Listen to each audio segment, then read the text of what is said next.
Little House in the Big Woods, Chapter 11, Harvest. Pa and Uncle Henry traded work. When the grain got ripe in the fields, Uncle Henry came to work with Pa, and Aunt Polly and all the cousins came to spend the day. Then Pa went to help Uncle Henry cut his grain, and Ma took Laura and Mary and Carrie to spend the day with Aunt Polly. Ma and Aunt Polly worked in the house, and all the cousins played together in the yard till dinner time.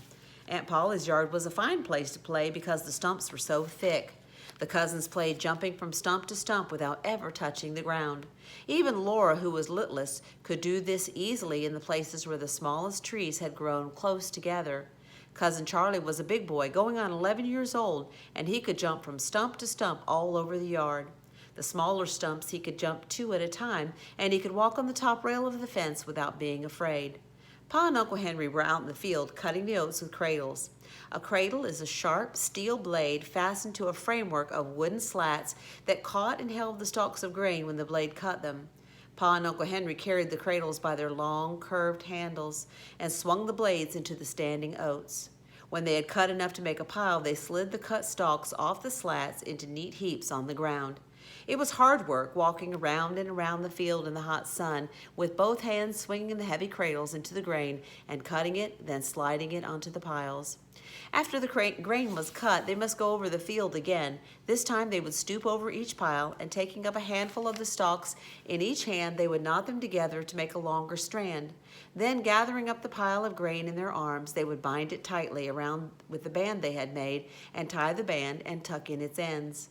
After they made 7 such bundles, then the bundles must be shocked. To make a shock, they stood 5 bundles upright, snugly together with the oat heads up. Then over these they put 2 more bundles, spreading out the stalks to make a little roof and shelter the 5 bundles from dew and rain. Every stalk of the cut grain must always be safely in the shock before dark, for lying on the dewy ground all night would spoil it. Pa and Uncle Henry were working very hard because the air was so heavy and hot and still that they expected rain. The oats were ripe, and if they were not cut and in the shock before rain came, the crop would be lost. Then Uncle Henry's horses would be hungry all winter long. At noon, Pa and Uncle Henry came into the house in a great hurry and swallowed their dinner as quickly as they could. Uncle Henry said that Charlie must help that afternoon. Laura looked at Pa when Uncle Henry said that. At home, Pa had said to Ma that Uncle Henry and Aunt Polly spoiled Charlie. When Pa was 11 years old, he had done a good day's work every day in the fields driving a team, but Charlie did hardly any work at all. Now Uncle Henry said that Charlie must come to the field. He could save them a great deal of time. He could go to the spring for water, and he could fetch them the water jug when they needed a drink. He could fetch the whetstone when the blades needed sharpening. All the children looked at Charlie. Charlie did not want to go to the field. He wanted to stay in the yard and play, but of course he did not say so. Pa and Uncle Henry did not rest at all. They ate in a hurry and went right back to work, and Charlie went with them. Now Mary was oldest, and she wanted to play quiet, ladylike play. So in the afternoon, the cousins made a playhouse in the yard. The stumps were chairs and tables and stoves, and leaves were dishes, and sticks were the children. On the way home that night, Laura and Mary heard Pa tell Ma what happened in the field. Instead of helping Pa and Uncle Henry, Charlie was making all the trouble he could. He got in their way so they couldn't swing the cradles. He hid the whetstone so they had to hunt for it when the blades needed sharpening. He didn't bring the water jug till Uncle Henry shouted at him 3 or 4 times, and then he was sullen. After that, he followed them around, talking and asking questions. They were working too hard to pay any attention to him, so they told him to go away and not bother them. But they dropped their cradles and ran to him across the field when they heard him scream. The woods were all around the field, and there were snakes in the oats. When they got to Charlie, there was nothing wrong, and he laughed at them. He said, "I fooled you that time." Pa said if he had been Uncle Henry, he would have tanned that boy's hide for him right then and there. But Uncle Henry did not do it. So they took a drink of water and went back to work. 3 times Charlie screamed, and they ran to him as fast as they could, and he laughed at them. He thought it was a good joke, and still, Uncle Henry did not tan his hide. Then a 4th time he screamed, louder than ever. Pa and Uncle Henry looked at him, and he was jumping up and down screaming. They saw nothing wrong with him, and they had been fooled so many times that they went on with their work. Charlie kept screaming louder and shriller. Pa did not say anything, but Uncle Henry said, "Let him scream."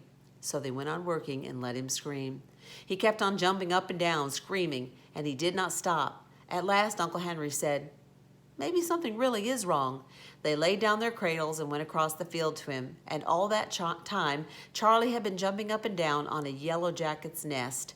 The yellow jackets lived in a nest in the ground, and Charlie stepped on it by mistake.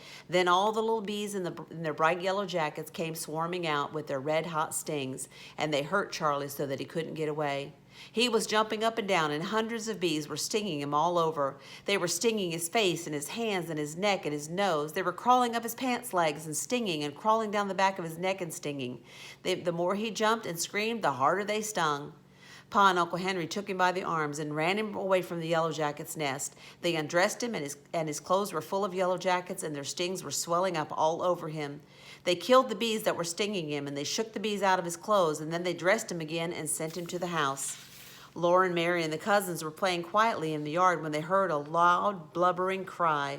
Charlie came bawling into the yard, and his face was so swollen that his tears could hardly squeeze out of his eyes. His hands were puffed up, and his neck was puffed out, and his cheeks were big, hard puffs. His fingers stood out stiff and swollen. There were little hard white dents all over his puffed out white face and neck. Laura and Mary and the cousins stood and looked at him. Ma and Aunt Polly came running out of the house and asked him what was the matter. Charlie blubbered and bawled. Ma said it was a yellow jacket's nest. She ran to the garden and got a big pan of earth, while Aunt Polly took Charlie into the house and undressed him. They made a big pan full of mud and plastered him all over with it. They rolled him up in an old sheet and put him to bed. His eyes were swollen shut, and his nose was a funny shape. Ma and Aunt Polly covered his whole face with mud and tied the mud on with cloths. Only the end of his nose and his mouth showed. Aunt Polly steeped some herbs to give him for his fever. Laura and Mary and the cousins stood around for some time looking at him. It was dark that night when Pa and Uncle Henry came in from the field. All the oats were in the shock, and now the rain could come and it would not do any harm. Pa could not stay to supper. He had to get home and do the milking. The cows were already waiting at home, and when cows are not milked on time, they do not give so much milk. He hitched the wagon up quickly, and they all got inside. Pa was very tired, and his hands ached so that he could not drive very well, but the horses knew the way home. Ma sat beside him with baby Carrie, and Laura and Mary sat on the board behind them. Then they heard Pa tell about what Charlie had done. Laura and Mary were horrified. They were often naughty themselves, but they had never imagined that anyone could be as naughty as Charlie had been. He hadn't worked to help save the oats. He hadn't minded his father quickly when his father spoke to him. He had bothered Pa and Uncle Henry when they had hard work to do. Then Pa told about the yellow jacket's nest, and he said, "Serves him right." After she was in the trundle bed that night, Laura lay and listened to the rain drumming on the roof and strewing from the eaves, and she thought about what Pa had said. She thought about what the yellow jackets had done to Charlie. She thought it served Charlie right too. It served him right because he had been so monstrously naughty, and the bees had a right to sting him when he jumped on their home. But she didn't understand why Pa had called him a little liar. She didn't understand how Charlie could be a liar when he had not said a word.